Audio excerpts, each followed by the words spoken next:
The fluorescent lights in the underground parking garage always flickered at 2 in the morning. That was the first thing I noticed while I waited beside my car, tablet balanced on my forearm, watching the private elevator display tick down from 42. The second thing was the headline, "More Foundation under scrutiny for missing millions."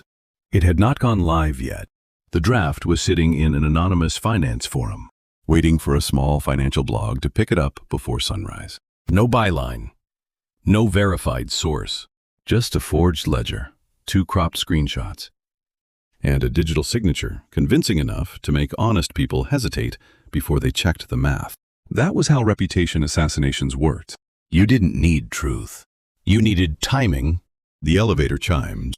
Catalina Moore stepped out alone. At the gala, she had looked untouchable.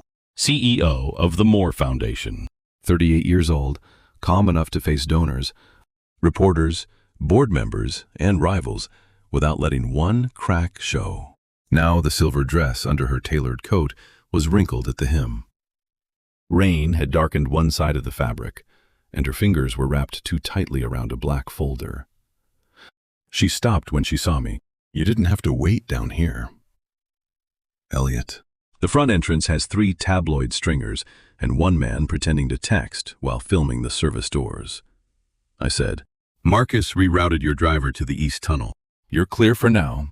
She looked past me toward the exit ramp, then back at the tablet in my hand. "They have a ledger. I saw. They're saying I diverted $3 million from the housing initiative into an offshore account." I saw that too. "It has my digital signature." That part is new. Her face did not break. That worried me more than tears would have. Catalina could manage any room. She could hold a donor luncheon together while a sponsor threatened to withdraw funding, then walk into a hostile board meeting and make the most aggressive man at the table lower his voice. She had built the foundation's housing initiative from a local pilot into a national program. Families were living in homes because she had refused to let bureaucracy turn need into paperwork. But tonight, the lie had been designed with care. Not to accuse her loudly, to make people who trusted her hesitate. Julian timed it after the gala, she said. "Donors are still traveling. Board members are scattered. If this hits the morning cycle, I'll be suspended before noon." Julian Vance, former co-director, current rival, a man who had resigned 6 months earlier after Catalina's internal ethics review exposed enough vendor favoritism to make his friends nervous. He wanted back in. If Catalina looked compromised, he could step forward as the man who stabilized the foundation. That was his leverage. A forged ledger, a digital signature, a board afraid of scandal, and donors who might freeze pledges before facts caught up. I locked the tablet screen, get in the car. She didn't move. Everyone leaves eventually. "Elliot," she said, very quietly, especially when money gets complicated. That sentence landed harder than it should have. I had heard versions of it from clients before. They all thought loyalty was a luxury item, available only until the first bad headline. But coming from Catalina, standing barefoot inside a concrete garage at 2 in the morning, it sounded less like strategy and more like an old wound reopening. I kept my voice flat. "I'm not everyone." Her eyes lifted to mine. I opened the rear door of the town car. "We have 4 hours before the lie grows legs. Let's cut them off." The secure crisis suite was not a hotel room. That mattered. It was a private office lounge my firm kept on the 38th floor for clients who needed isolation from press, staff leaks, and bad instincts. No bed, no personal space made ambiguous. Just a conference table, 2 glass walls overlooking the city, a whiteboard, a small kitchenette, and enough secure network access to make my legal department nervous but satisfied. The room smelled faintly of lemon cleaner, printer toner, and old coffee. Catalina walked to the conference table and set the folder down. The adrenaline from the gala was wearing off. Her shoulders stayed straight, but her hands had begun to shake. I didn't mention it. Instead, I opened the cabinet, pulled out a thick navy blanket, and placed it over the back of the chair beside her. "The HVAC runs cold after midnight," I said. She looked at the blanket, I'm not fragile. I didn't say you were. I said the room is cold. She sat. After one breath, she pulled the blanket around her shoulders. Good. Small practical wins mattered in a crisis. Warm hands typed cleaner passwords. Warm people made fewer desperate decisions. I filled the electric kettle and made chamomile tea. While it steeped, I called Marcus, my junior analyst. He answered on the first ring. I'm already in the server mirror. Marcus said, You saw the draft. I saw the fake ledger. It's ugly. Preserve everything. Hash the file. Snapshot the forum post. Pull metadata, but don't touch Foundation servers until Catalina authorizes access. Catalina looked up at that. I put the call on speaker. Ms. Moore, Marcus said, suddenly more formal. You have permission to access the Foundation archive through my emergency council credentials. Catalina said, I'll send the code now. Received. Marcus said, I'll start chain of custody. Not start. I corrected. He sighed. Fine. I'll continue chain of custody in a way that makes future Elliot less unbearable. Better. Catalina almost smiled. The tea finished steeping. I set the cup on the table, not in her hand. Choice mattered, even with tea. She wrapped both hands around it. For the next 3 hours, we worked without wasting words. Marcus preserved the original forum post. I drafted a legal hold notice. Catalina pulled the Legitimate Housing Initiative records and read account structures aloud while I marked inconsistencies against the leaked ledger. The forged document was clever, but clever liars still leave fingerprints. The ledger showed an offshore transfer approved at 9:14 p.m. on a Tuesday. At 9:14 p.m. that same Tuesday. Catalina had been on stage at a recorded Foundation town hall, answering questions live. The signature image had been lifted from an old tax authorization form. The PDF compression around the signature didn't match the rest of the document. At 5:38 a.m., Marcus called back. His voice had changed. That was how I knew he had found something real. I have the hash mismatch, he said. The signature layer was created separately from the ledger, and the raw housing files were downloaded through an internal login 48 minutes before the fake PDF was generated. Catalina's fingers tightened around the cup. Whose login? Marcus paused. Junior accountant, Lila Grant. But her workstation was idle. The access came through an external IP tied to a shell company. Julian? I asked. Not directly, but the shell company shares a registered agent with Vance Strategic Advisory. Catalina closed her eyes. Not in defeat, in confirmation. She had suspected betrayal. Now it had a timestamp. I wrote the sequence on the whiteboard. 9:14 p.m. Forged approval time. Old signature asset. Internal file download. External IP. Shared registered agent. Morning media pickup. Board pressure. Catalina stood and walked to the glass wall. The city was beginning to pale behind her reflection. If I resign temporarily, she said, the donors might stay calm. No. If I stay, they may freeze pledges. If you step away, Julian's lie becomes the frame. Every correction after that sounds defensive. She turned, and if the board demands it, then we give them a better fear. Her brow lifted. Better fear? Suspending an innocent CEO based on forged documents makes them look weak. Failing to preserve evidence makes them look negligent. Letting Julian manipulate the board makes them look captured. Catalina looked at the whiteboard. Facts as leverage. Facts as shelter. That was the first time she looked at me, not like a consultant, but like a person who had placed one hand against a wall and found it solid. At 7:12 a.m., the third threat arrived.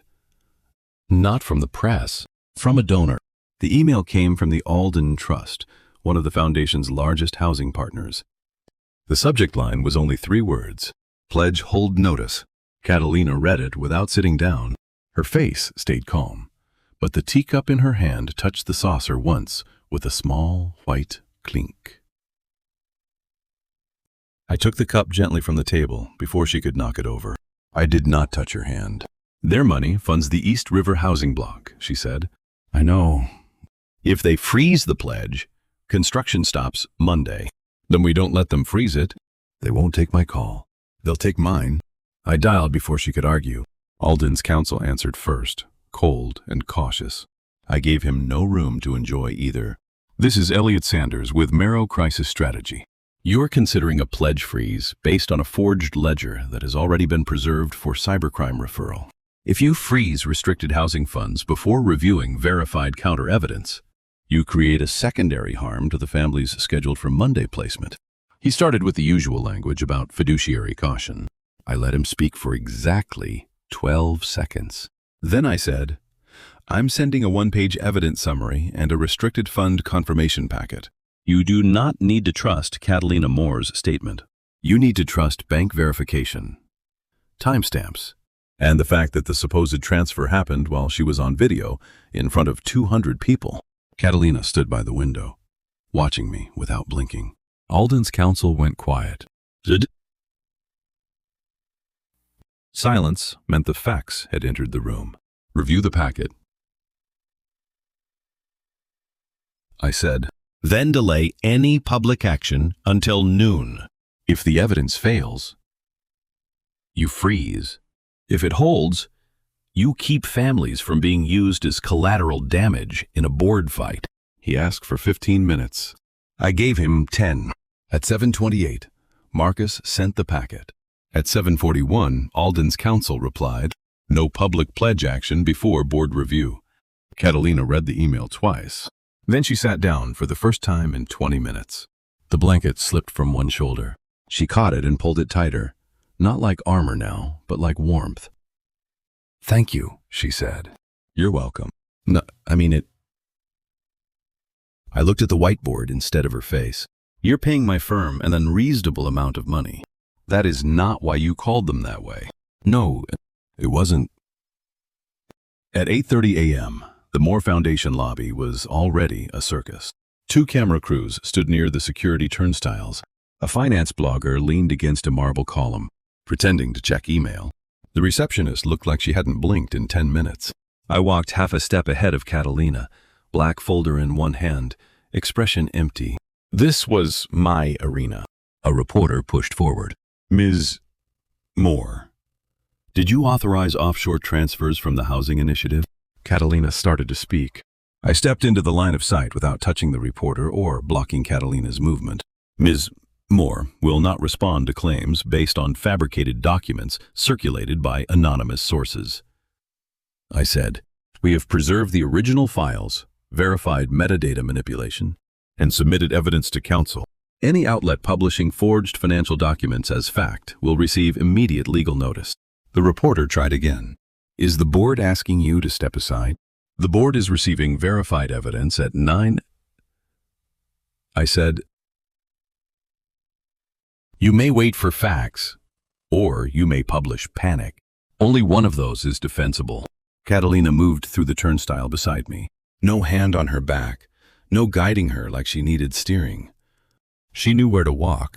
The elevator doors closed behind us, cutting off the lobby noise. Only then did she let out one quiet breath. That was ruthless. That was moderate. Her mouth curved despite the exhaustion. Remind me never to see you at full strength. You couldn't afford the envoys. This time, the smile stayed for almost 2 seconds. Then the elevator rose. The boardroom on the top floor had been designed to intimidate people with money. Long mahogany table, frosted glass, city view. 12 leather chairs filled by men and women who valued caution so highly they sometimes mistook it for morality.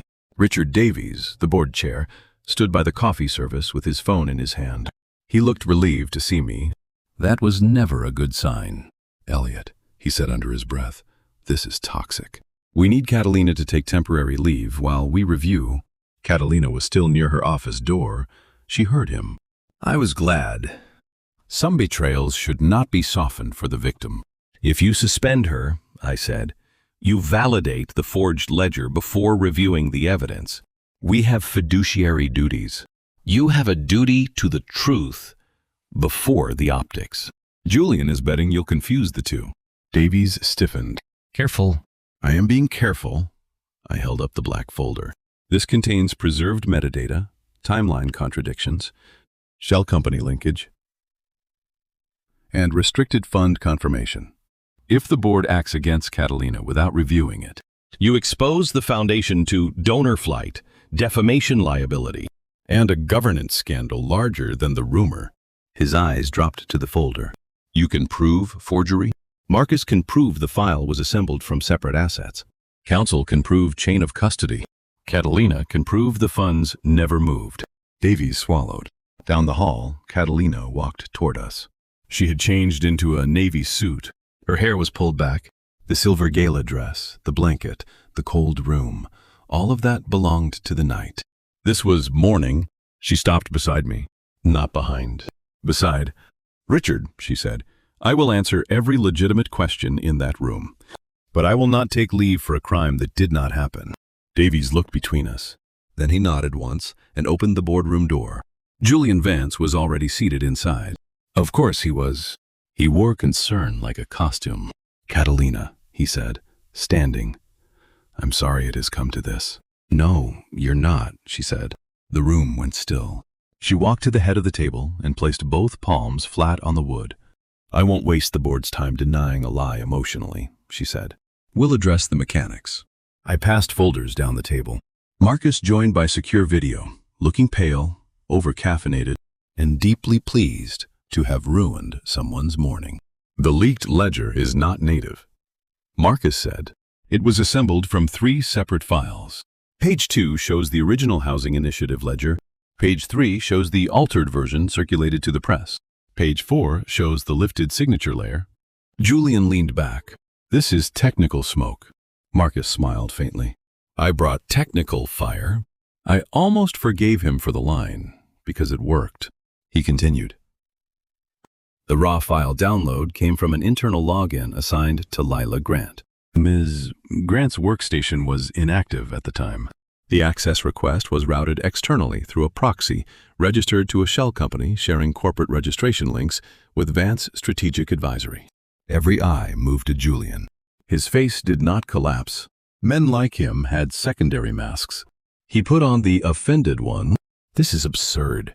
I have no operational connection to a random shell company. Catalina opened her folder. No, but your assistant's calendar does. She slid a printed page forward. You met with that shell company's registered agent 2 days before the download. The meeting was listed as donor strategy. It was not. Davies picked up the page. Julian's mouth tightened. Catalina looked down the table, voice steady. The housing funds remain untouched. The donor pledges remain restricted. The signature was lifted from an old tax authorization file. The ledger was fabricated to force this board into suspending me before verifying the source. She turned to Davies. I am asking the board to authorize an independent forensic audit, refer the matter to cybercrimes, and remove Julian Vance from all Foundation access pending investigation. Julian stood so quickly his chair scraped the floor. You think donors will trust you after this circus? Catalina looked at him. They will trust the receipts before they trust your performance. For the first time, Davies sounded like a chair. Security is waiting outside. Julian. Julian looked at the table. No one spoke for him. That was how power left a room. Not with shouting, with silence. After he was escorted out, Catalina sat down slowly. Only I saw her hand under the table. Her fingers had curled into a fist. I turned my phone face down on the table. A small signal. I'm here. She looked at it, then at me. Her fist opened. The immediate crisis did not end in the boardroom. It never does. Crises have tails. For the next 2 days, the Foundation ran on black coffee, legal notices, donor calls, and corrections. Marcus slept under his desk for 40 minutes and woke up with a keyboard mark on his cheek. Davies gave one excellent quote to the press and then ruined it by asking if metadata should be capitalized.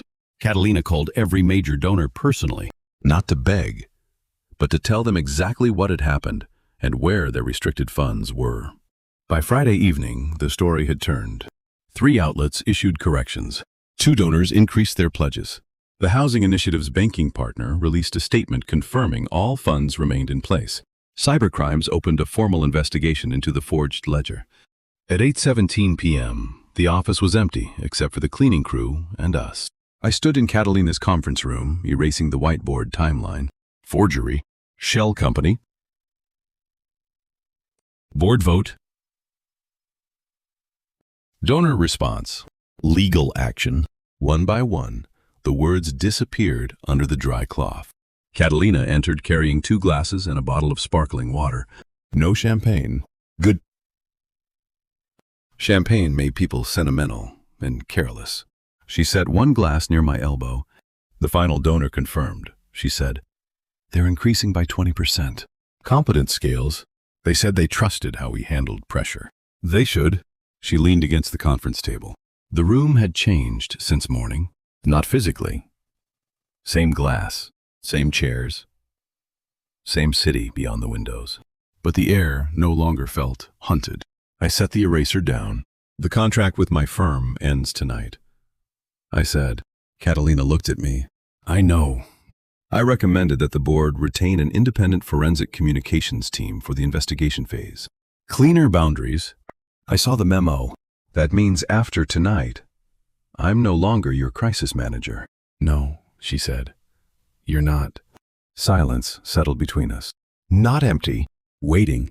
Catalina looked at the phone lying face down beside my laptop. "You did that last night too," she said. "What?" "Turned your phone over when I was scared. I was reducing noise." "Elliot." I looked at her. Her face had softened, but there was no confusion in it. "You stayed professional when it would have been easy to make my fear feel like intimacy," she said. "You kept distance. You kept records. You gave me choices instead of instructions." "That was the minimum." "No," she said.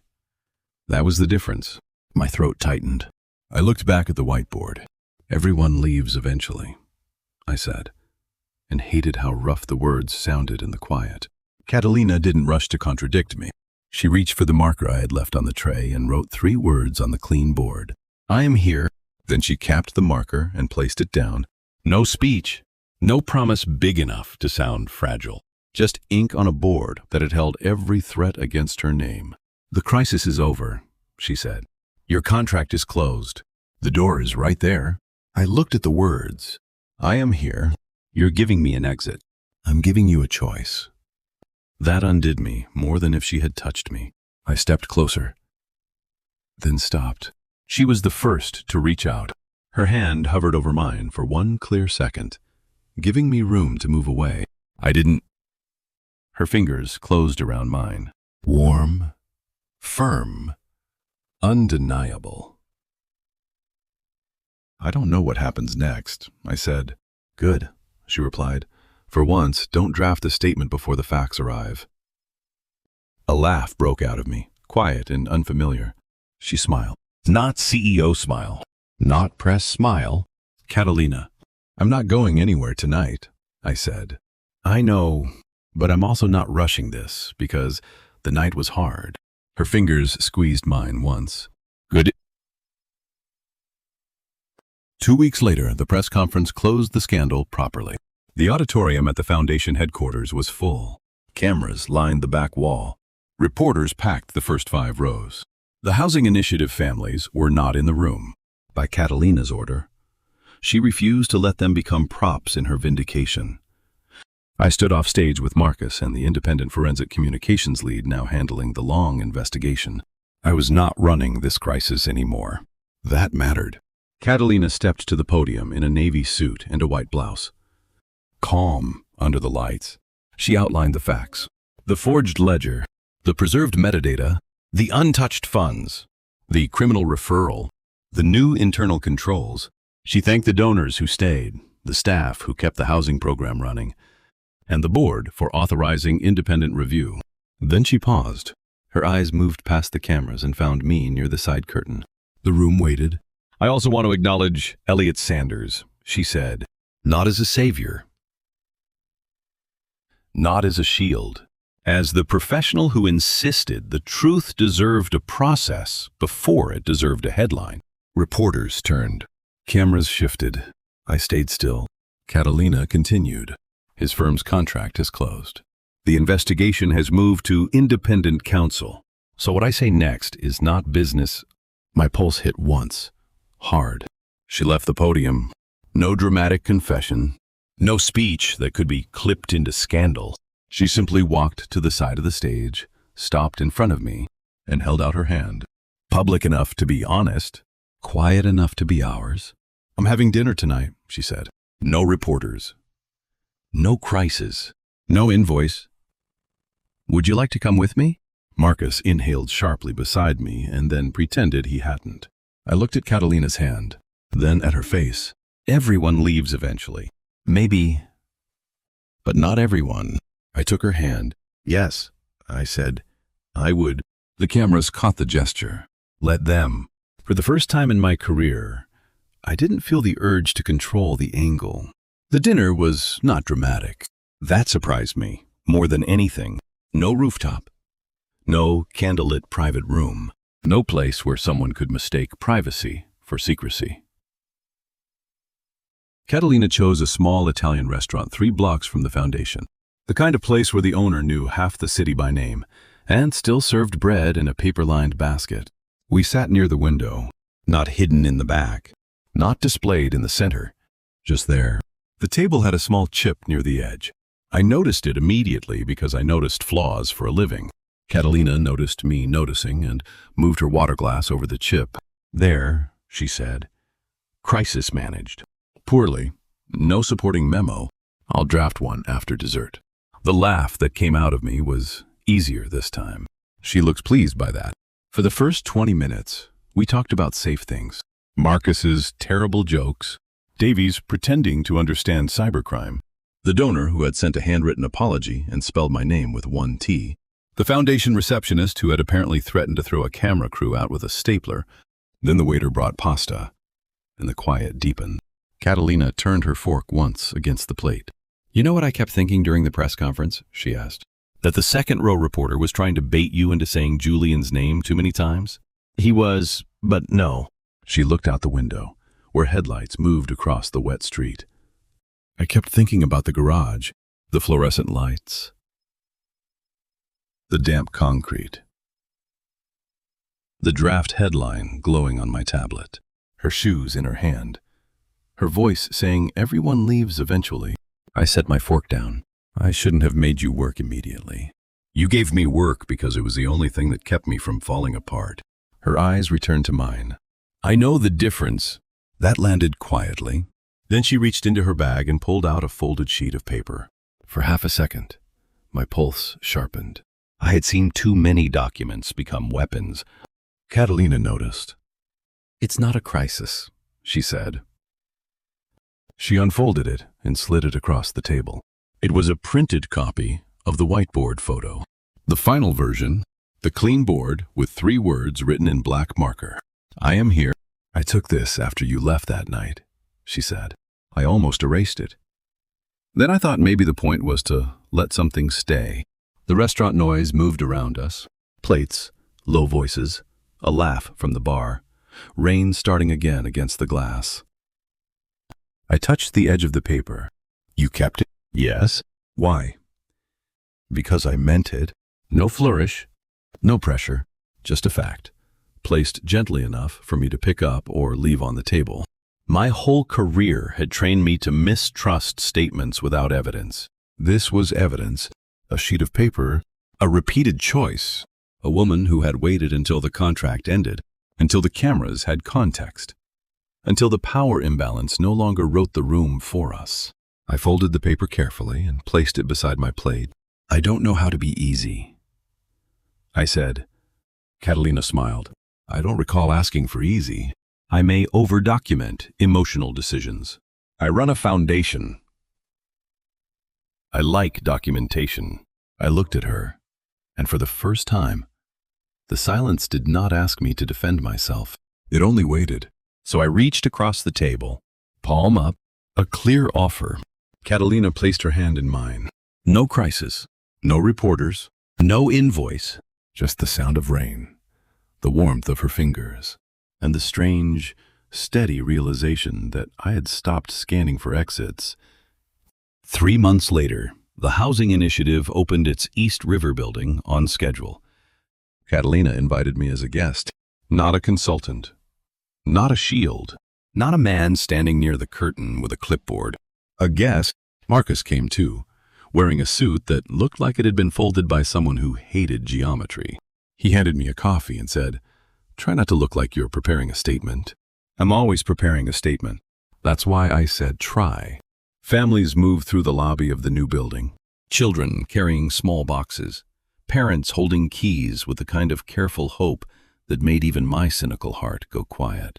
Catalina stood near the entrance, speaking with a mother who kept crying and apologizing for crying. Catalina didn't rush her. She didn't perform kindness for the cameras. She simply held the woman's hands and listened until the woman could breathe again.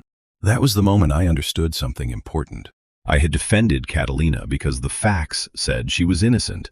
I had stayed because the person beneath those facts was someone I trusted. She looked across the lobby and found me. No panic, no headline, no forged ledger between us. Just recognition. She walked over when the ceremony ended, carrying 2 paper cups of tea. Chamomile. I stared at mine. "You remembered. You made it for me when my hands were shaking," she said. "I thought you should try drinking it before your hands do the same thing." "My hands are not shaking." She glanced at the cup. The tea trembled once. I sighed. "You are becoming difficult. I learned from a professional." She stood beside me as the last family received their keys. Outside, late afternoon light moved over the building's glass doors. Catalina's shoulder brushed mine. A small contact, public, calm, chosen. No one whispered. No one needed to. For the first time in years, I was not waiting for the moment someone left. I was standing in a room full of people arriving, and Catalina was still there. The end. Closing thoughts. Core lesson. Truth needs more than good intentions. It needs proof, patience, and people willing to stand steady while the noise tries to rewrite the facts. Green flag. Healthy love does not grow from pressure, fear, or blurred boundaries. It gives both people a clear choice, a safe exit, and the dignity to step forward freely. Like plus subscribe. Please like and subscribe so we can share more stories like this.